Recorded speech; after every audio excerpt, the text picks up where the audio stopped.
on voit pas votre présentation pour l'instant. Je ne Oui, sais pas si, c'est normal. C'est parce que ça me prend juste quelques secondes. Voilà. si allez-y. Normalement, vous devriez la Voilà, voir. c'est bon. On voit. C'est bon? Oui, Très merci. Alors, moi, je vais vous parler également d'une expérimentation qui a eu lieu cette année sur la métropole européenne de Lille, sous un angle un peu moins technique et un peu plus orienté cas d'usage.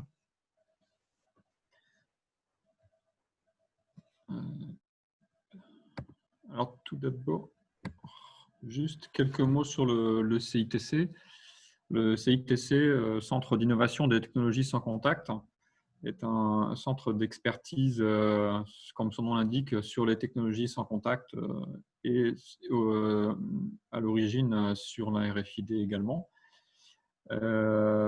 C'est également un cluster dédié à la filière de l'Internet des objets. C'est une structure associative qui a été comment dire, fondée sous l'impulsion de la métropole européenne de Lille en 2009. Et comme indiqué sur le slide, nous sommes 14, avec un focus initial essentiellement sur la RFID et l'IoT. Et de plus en plus, nous nous intéressons au devenir de la donnée en fait, qui est collectée par les capteurs et par les applications IoT. C'est pour ça que nous nous intéressons maintenant également à tous les aspects cybersécurité et intelligence artificielle. Donc, comme je le disais, le CITC, une association loi 1901, centre d'expertise. Nous avons donc un certain nombre d'adhérents qui se situent aux environs d'une centaine. Et pour ces adhérents, nous réalisons un certain nombre de services, de conseils technologiques, de formation, de veille techno, veille marché. Et nous avons également un certain nombre d'équipements qui leur permettent de venir faire des tests chez nous. Le focus initial du CITC a pendant longtemps été sur les technologies radio. Ça tombe bien, c'est des technologies radio dont je vais parler dans la suite. Vous avez évoqué dans le début de cette conférence un certain nombre de technologies radio que nous également connaissons bien. Nous travaillons énormément sur ces sujets et il est vrai que avant l'arrivée de la 5G, comment dire, les principales technos qui nous ont occupés sont essentiellement les technologies type LP WAN, comme celle que vous avez présentée juste avant, donc LoRaWAN, Sigfox, LTE-M, NB-IoT. Donc, j'en reviens au défi 5G MEL. En 2018, la MEL, donc en métropole européenne de Lille, a été désignée par l'ARCEP territoire d'expérimentation. Et donc, à partir de là, il y a eu une volonté de la métropole de faire de ce territoire une vitrine pour la France en expérimentant le design des réseaux de demain et de leur usage, sachant qu'en plus, il y avait la perspective de cet événement, ce grand événement qu'on appelle Capitale mondiale du design, qui a été gagné par la ville de Lille, enfin la métropole de Lille, qui malheureusement n'a pas eu l'écho voulu initialement du fait des conditions sanitaires en France et également à l'étranger. Mais bon, voilà, en tout cas, c'est l'origine de ce défi 5G MEL organisé à Lille.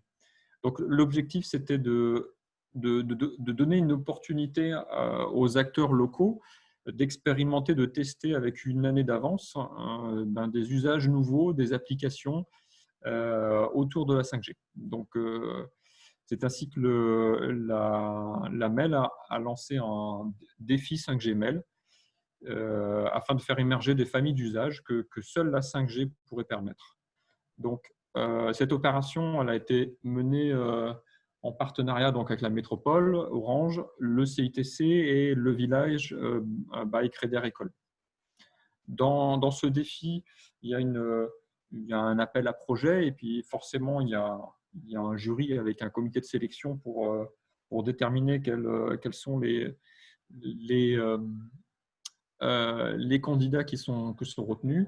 Et dans ce jury, on trouvait un certain nombre d'acteurs institutionnels comme la région des Hauts-de-France, la Caisse des dépôts, BPI France, également des académiques comme l'Université de Lille et le comité d'organisation du Capital mondial du design. Donc ça s'est passé selon le planning présenté ici. Fin 2019, un certain nombre de dossiers ont été déposés. Il y a eu des pitchs avec des présélections. Il y a eu un accompagnement de plusieurs mois. Ensuite, une mise en œuvre et pour terminer avec un certain nombre d'expérimentations. Alors, le planning a été un peu bouleversé du fait de la situation sanitaire en début d'année, si bien que la plupart des expérimentations n'ont pu avoir lieu qu'à partir de septembre.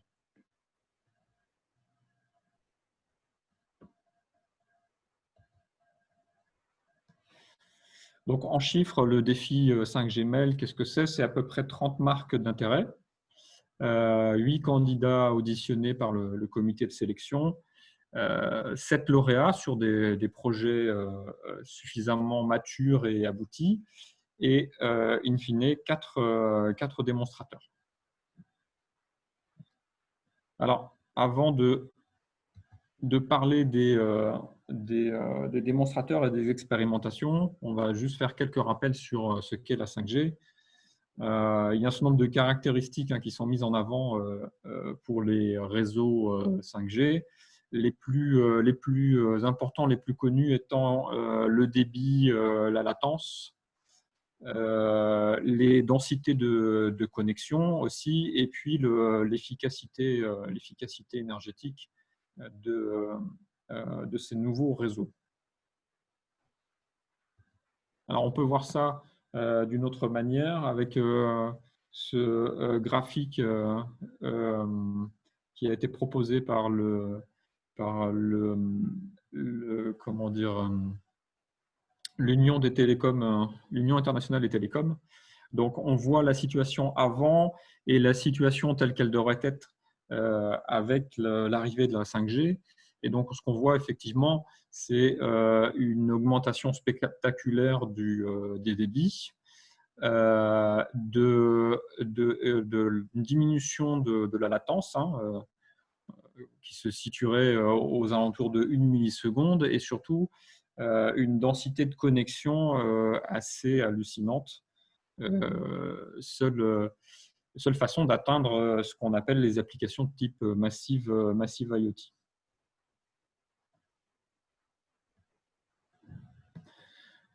Alors, avec les réseaux 5G, il y a évidemment des cas d'usage assez variés qui sont envisagés. Des cas d'usage qui vont du streaming mobile de vidéos à des automatismes industriels, à des applications critiques, des véhicules autonomes, des capteurs ultra basse consommation déployés en très grand nombre.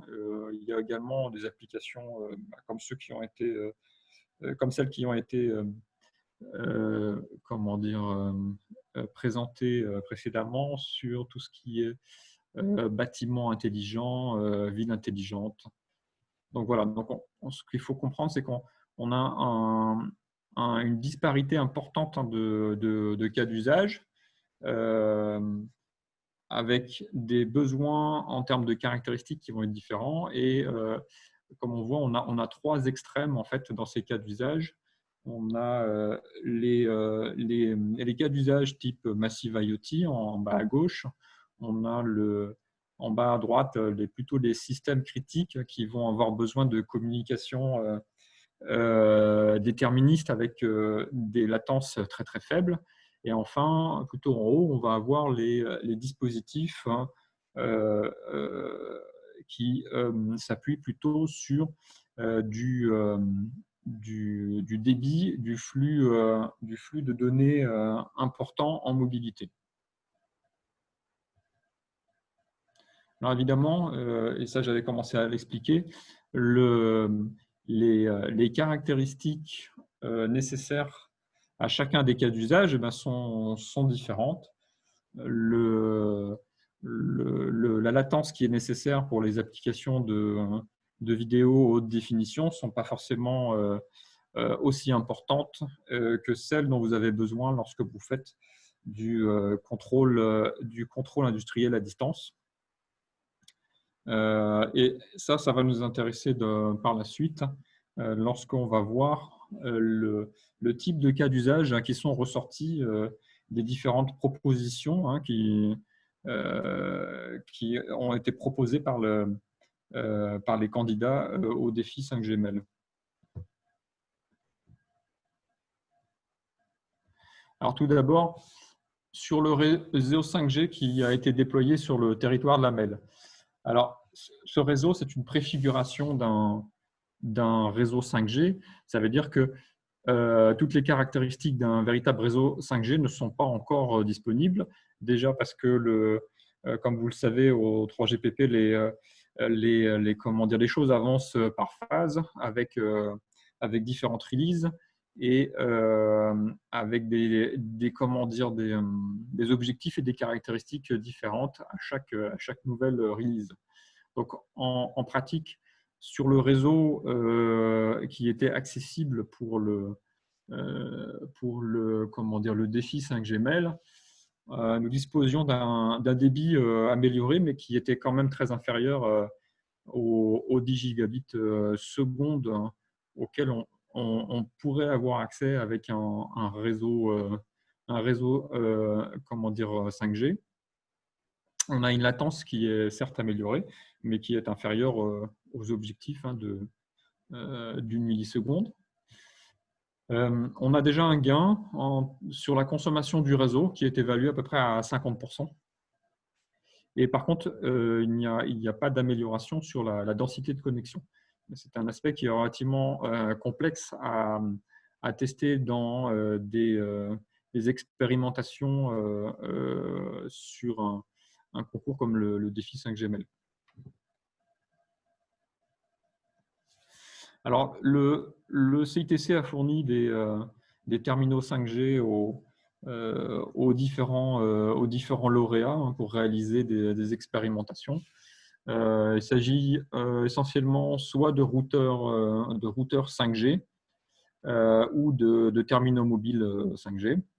On en a profité pour faire des petites mesures de champ et comme vous pouvez le constater, on est à des niveaux qui sont très bas et qui sont de toute façon bien inférieurs à ce que vous avez à côté d'un routeur Wi-Fi.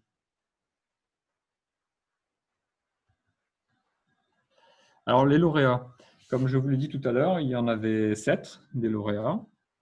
Alors vous avez Compile Robotics, qui est une entreprise du sud-ouest de la France, du côté de Biarritz, qui développe des robots d'assistance pour les EHPAD. Je reviendrai un petit peu sur leur application après.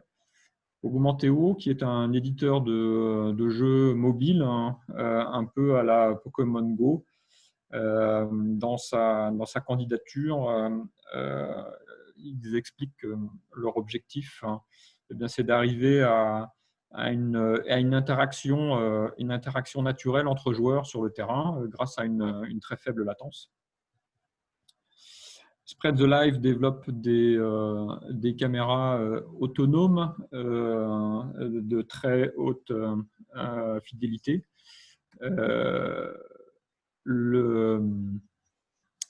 À très haute définition, qui peuvent être déployées très facilement en 5G, des caméras intelligentes avec des fonctions notamment de suivi automatique des actions. Donc, ici, on parle d'événements sportifs, donc suivi par exemple automatique du ballon.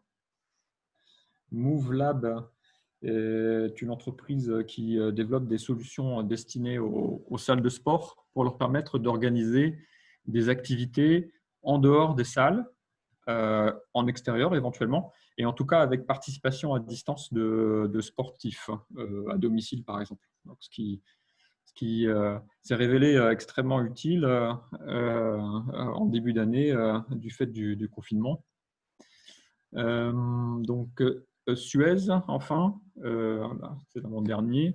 Donc, Suez, que tout le monde connaît, qui ont postulé au défi 5G Mail, hein, pour un cas d'usage lié à l'inspection d'ouvrages en situation dangereuse avec des drones connectés en 5G. Donc là, l'intérêt de la faible latence, c'est évidemment pour permettre le pilotage du drone.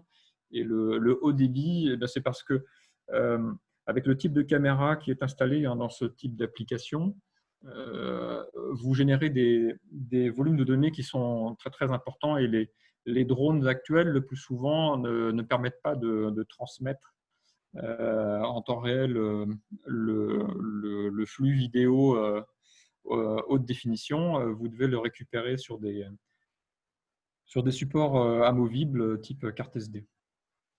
Enfin, le dernier, DWS, Dynawing Sail, c'est un concept un peu, enfin, c'est très original, c'est très impressionnant.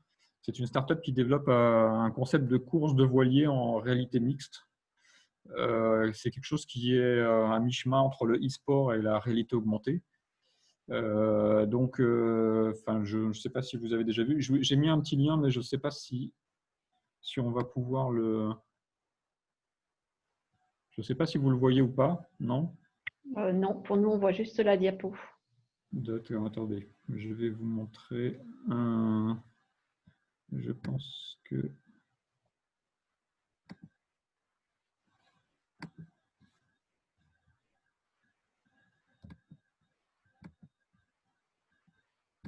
Bon, j'essaierai d'y revenir après. Ok, pas de souci. Ouais, On verra suivant le temps qu'on a aussi. Voilà, exactement.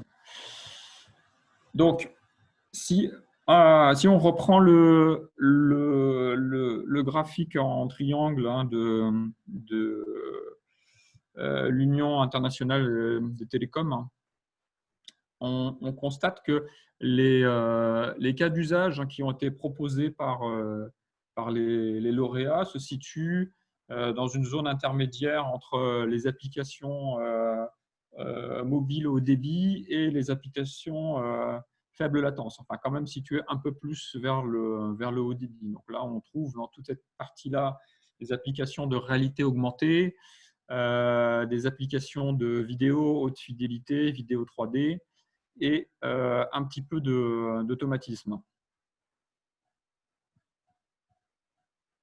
Donc ça, c'est un premier retour intéressant parce que ça a permis de sonder un petit peu eh bien la vision qu'ont les entreprises comment dire, qui ont répondu au défi 5G Mail, la vision qu'elles ont sur les applications immédiates de la 5G.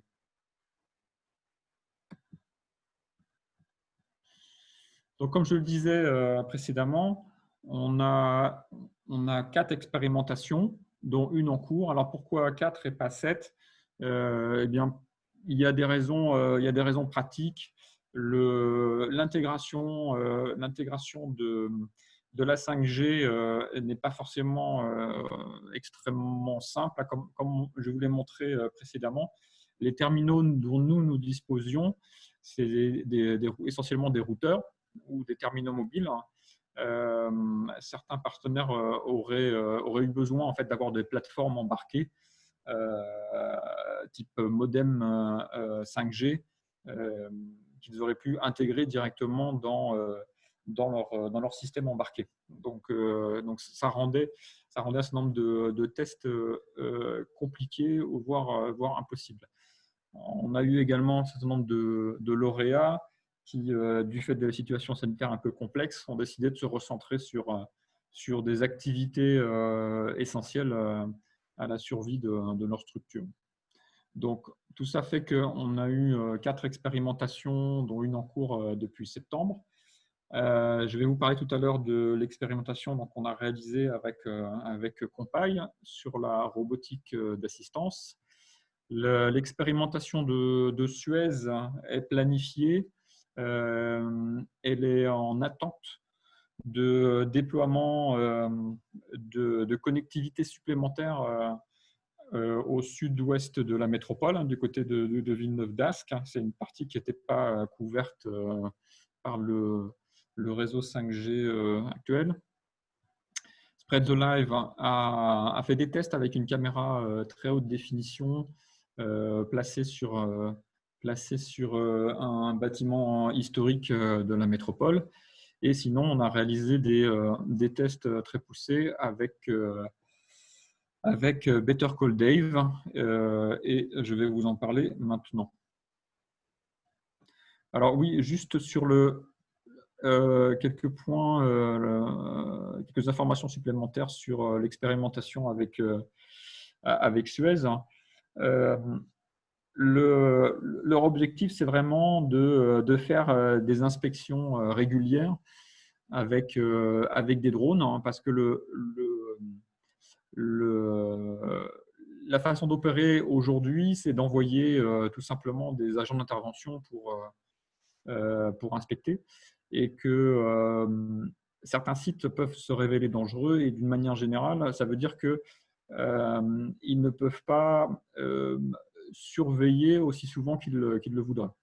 Donc l'idée ici, c'est d'avoir un premier niveau de supervision réalisé par des drones, hein, qui restent en permanence sur place, sur les infrastructures ou sur les usines qui doivent être surveillées. Et lorsqu'il y a une situation qui semble anormale ou qui n'est pas entièrement caractérisée, c'est à ce moment-là qu'on se tourne vers les agents d'intervention et qu'on les envoie pour faire une levée de doute, par exemple.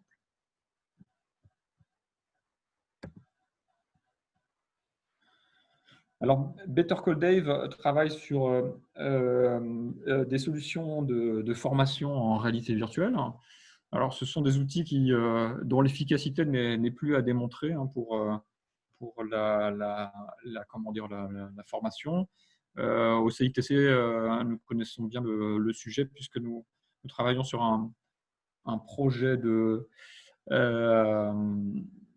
jeu sérieux en réalité augmentée pour la formation des obstétriciens à certains gestes spécifiques, comme l'extraction instrumentale avec des forceps. C'est un sujet qu'on connaît bien, et c'est une vraie demande en fait en formation continue, et de faire appel à ce type d'outils. Better Call Dave, associé avec DAD, ils sont venus avec l'idée d'optimiser en fait cet outil en répondant à toutes les contraintes supplémentaires qui peuvent se poser, notamment celle de former partout, parce que vous le verrez, vous comprendrez mieux avec voilà, cette image ici. C'est une répartition des organismes de formation professionnelle. Donc, on voit bien que c'est plus facile de se former lorsqu'on habite à proximité des grands centres urbains. L'autre problème, c'est qu'il y a ce nombre de formateurs qui sont très spécialisés, qui n'exercent pas dans toutes les régions. Donc, l'objectif de Better Call Dave et de DAD, c'est de permettre de faire de la formation en réalité virtuelle, certes, mais en même temps, de pouvoir faire intervenir les meilleurs formateurs n'importe où, sans qu'ils soient obligés de se déplacer. Donc voilà, c'est ce que je disais juste avant. L'objectif, c'est que les formateurs ne soient pas obligés d'intervenir physiquement dans le module d'apprentissage virtuel. Dans le dispositif qu'ils ont conçu, le formateur dispose d'un accès visuel à chaque espace virtuel des apprenants, et le formateur peut apparaître sous forme d'avatar holographique à côté de l'apprenant, et il peut échanger et interagir avec lui. Et le formateur lui-même est filmé et enregistré en direct en vidéo volumétrique. Alors évidemment, on comprend bien, ici, ce dispositif génère énormément de volume de données, Et pour que l'interaction soit naturelle, il faut que les latences soient acceptables. Donc, tout ça fait que la 5G est évidemment un candidat très naturel pour ce type d'application. Alors, on change de sujet. Je vais vous présenter maintenant l'expérimentation que nous avons réalisée avec Compile Robotics, une petite PME du sud-ouest de la France. Donc ça, c'est leur robot Compile qu'ils ont développé. C'est un robot d'assistance de service à la personne qui aide les résidents des EHPAD et qui est destiné à servir les résidents en EHPAD. C'est une expérimentation qui a été réalisée en septembre à Lille, dans un centre d'un partenaire, un centre de formation d'assistants. Donc, le constat que fait Compile Robotics à propos de la robotique pour le service à la personne, c'est qu'elle peine à se développer du fait de contraintes comme les coûts, la complexité du déploiement et la performance limitée des communications. Et c'est sur au moins 2 de ces sujets que la 5G peut changer un certain nombre de choses. Et donc, il y a des expérimentations qui ont été réalisées conjointement avec l'équipe de Compile et le CITC. L'objectif, c'était de tester la possibilité de contrôler à distance, réaliser un télépilotage sans latence visible du robot Compile. Donc ça a été fait. Et l'autre chose qui est extrêmement intéressante avec la 5G, c'est la possibilité de réaliser des déploiements plug and play du robot d'assistance. Au CITC, nous savons par expérience, puisque nous avons travaillé à pas mal de structures sociales et structures qui accueillent le grand âge, que les réseaux locaux, les réseaux Wi-Fi sont souvent de très mauvaise qualité lorsqu'ils existent dans ce type d'environnement.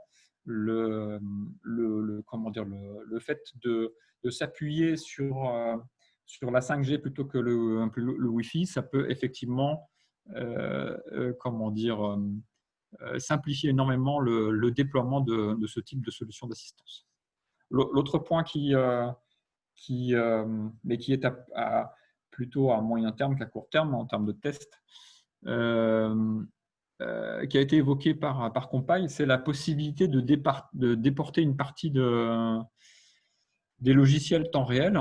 Dès lors que vous avez une latence très faible, vous pouvez déplacer une partie des traitements qui sont normalement réalisés sur la plateforme embarquée. Vous les déportez sur des serveurs. Ça va vous coûter beaucoup moins cher et ça va permettre de réduire en fait la puissance de calcul qui est embarquée. Ça permet d'améliorer l'autonomie, mais surtout ça permettrait de réduire le coût en fait, de ces robots. Donc voilà, j'en ai terminé. Je crois que ça a quasiment fait une demi-heure. Oui, bah écoutez, merci, c'est parfait. J'allais vous dire qu'on n'aura peut-être pas le temps d'avoir le détail des 2 autres projets, mais si ce n'était pas prévu, c'est parfait. Non, en fait, j'avais plus d'informations sur ceux-là que sur les autres et c'était plus intéressant. Si vous avez 2 minutes, je peux vous présenter. Alors, attendez. En fait, il y a quelques questions. Donc, d'accord, je vais répondre aux questions. Alors, voilà, alors, je te laisse la parole. Première question, quelle est la fréquence utilisée pour les tests? Alors, non, ça c'est pareil, 3 giga 5. Ceci dit, la question s'applique. Ouais. Pouvez-vous donner les ordres de grandeur des débits réalisés et les temps de latence sur quelques exemples? Alors, les débits, ils ont été assez variables entre nos locaux et la structure que vous avez vue sur les dernières images, la structure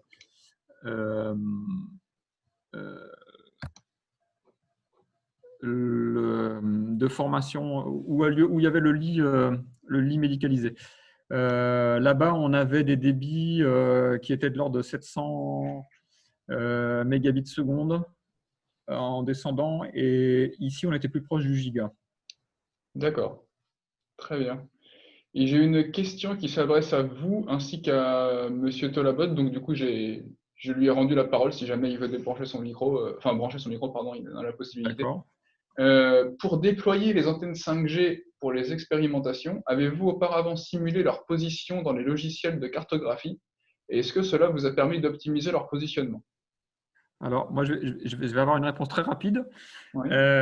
Sur le défi 5G Mail, le CITC n'était là que pour accompagner les candidats.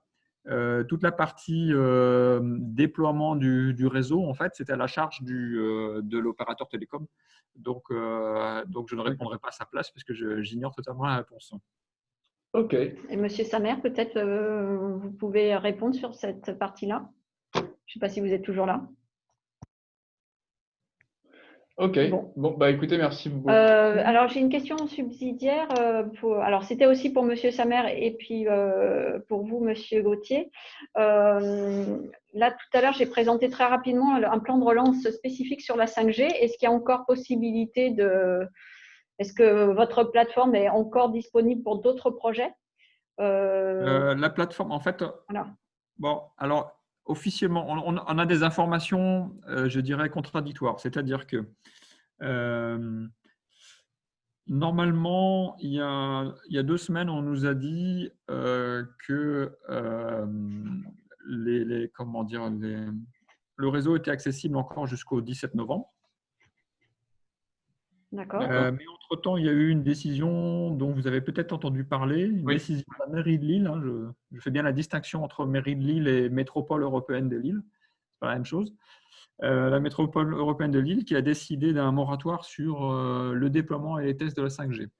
Donc, sachant que la plupart des stations de base utilisées pour l'expérimentation sont sur le territoire de la mairie de Lille, je ne sais pas trop ce que ça veut dire. Donc, voilà. Donc, en théorie, oui, on a encore 4 semaines de libre pour faire des tests. En pratique, je n'en suis pas sûr. D'accord. Une petite dernière question. Alors, c'est pour rebondir sur la question précédente à laquelle M. Samer n'avait pas forcément d'éléments. Pour des capteurs, par exemple, qui seraient situés sur des trains, Oui. Je pense que la question qui était derrière, c'était par rapport à la vitesse aussi. Est-ce que vous avez fait des tests, entre guillemets, grande vitesse ou vitesse assez importante pour voir si la 5G permettait de fonctionner à des vitesses de déplacement importantes? Alors, en théorie, hein, si vous regardez un des premiers graphiques que j'avais affiché, en théorie, on doit pouvoir communiquer avec des vitesses très, très élevées. Par contre, comme je l'ai évoqué également, le déploiement et le développement de la 5G se fait par phase et je ne sais pas si le support à la mobilité à grande vitesse fait partie des premières releases ou si elle fera partie des releases suivantes. D'accord. Ok, très bien. Donc, il n'y a pas eu de test pour l'instant. Pour l'instant, on est dans quelque chose qui ressemble quand même beaucoup encore à de la 4G. Hein. Donc, je pense que… Oui, effectivement, c'est compliqué de tester les déplacements grande vitesse tant qu'il n'y a pas un réseau un peu significatif, ne serait-ce que pour faire du handover, entre guillemets. Oui, tout à fait. Ouais. On a peut-être une dernière question de M. Magnier. Attendez, je lui donne la parole. Il a l'air de vouloir parler. Non, ce n'est pas cette pioche. Le bouton. Allez-y, Nicolas, vous pouvez parler. Alors, vous votre micro. Vous m'entendez? On vous entend. Oui, merci. Bonjour à tout le monde. Oui, je voulais poser une question à Monsieur Samer concernant le dispositif Smart 5G, Smart X 5G. Je suis désolée, il est plus là en fait. J'ai l'impression qu'il il est 16h, il devait avoir une autre réunion derrière. Ah d'accord. Oui, bon bah tant pis. Tant pis. Vous nous écrirez la question, on lui transmettra dans tous les cas. Voilà. Oui, je vais peut-être récupérer ses coordonnées, mais voilà. Merci. Merci. Hop, et on en a une toute dernière. Combien d'équipements au total sont concernés par l'expérimentation? Très peu en fait. Ce qu'il faut savoir, c'est que comment dire, on a eu quelques difficultés d'approvisionnement en terminaux compatibles 5G. On les a eus seulement en juillet. Et je pense qu'on a une petite dizaine d'équipements, pas plus. D'accord. Donc, il aurait été de toute façon complexe de tester la densité de connexion. Mais de toute façon, cette partie-là appartient au release des prochaines années. Ce n'est pas encore pour maintenant. Je vous remercie. Bah, du coup, je vais reprendre la parole pour 2 petites slides avant de vous laisser. Tac. En tout cas, merci Monsieur Gauthier pour votre intervention. C'était assez intéressant. Alors, est-ce qu'il y a bien vouloir partager l'écran? Bon, enfin, l'idée, c'est de dire Oui. que donc c'était la première partie de ce séminaire consacré aux communications long range et à la 5G. La seconde partie, comme vous l'avez vu, c'est demain à la même heure, même endroit, mais pas tout à fait, puisque un nouveau lien vous sera envoyé soit ce soir, soit demain matin, pour pouvoir vous connecter à cette seconde partie, où l'idée, c'est de faire un point un peu plus sur les composants et les antennes qui fonctionnent sur la 5G et sur du long range avec l'intervention de Semtech. Pour certains d'entre vous, parce qu'on sait que ça ne marche pas sur tous les types de postes, lorsque vous quitterez ce webinaire, vous aurez accès à un questionnaire de satisfaction. Pour d'autres, on vous l'enverra par mail. L'idée de ce questionnaire, c'est évidemment d'avoir votre retour par rapport aux présentations qui ont été faites aujourd'hui.